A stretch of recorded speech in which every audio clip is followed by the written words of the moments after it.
Sai Devansh, sorry ते दार उघडं होतं ना, दार लावून घेते मी, येते नंतर येते. हा फाईन फाईन फाईन. आम्ही बोलतच होतो फक्त, काय तू ये ना. बोलत होतात, मग चालू दे तुमचं बोलणं. आई या ना, तुम्हालाही बोलायचंच होतं ना, या. ये.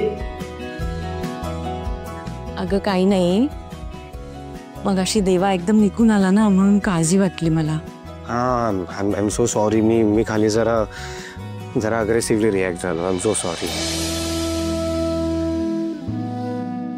पण स्टील माझा डिसिजन मी चेंज करणार नाही. मी जे ठरवलंय ते तसंच राहणार आहे. आणि तो बदल असं मी तुला कधी सांगणारही नाही. खरंच आई आहे मी बाळा तुझी. गेले काही दिवस तुला किती त्रास होतोय ते कळतंय मला, आणि मला माहितीये की तू विचार करूनच निर्णय घेतला असेल. फक्त इतकंच वाटतं की त्यामुळे तुमच्या नात्यावर त्याचा परिणाम नको व्हायला. आई आमच्यात काहीच होणार नाही. डोंट वरी. बरं एक सुचव का मग? हा बोला ना. गेले काही दिवस आपल्याकडे सतत काही ना काहीतरी घडतंय, आणि सई परत आल्यापासून तुम्हाला एकमेकांबरोबर वेळही घालवता आला नाहीये.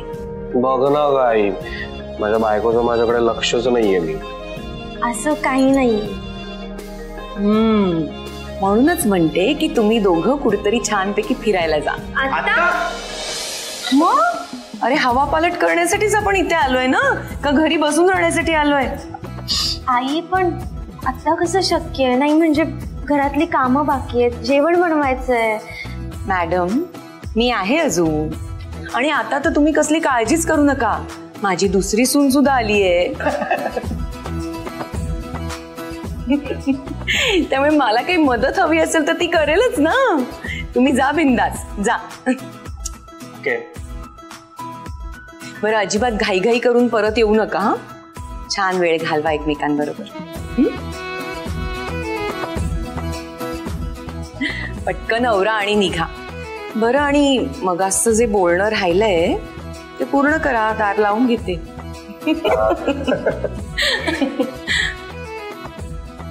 काय मग मॅडम, चलणार ना माझ्या बरोबर डेटला? हो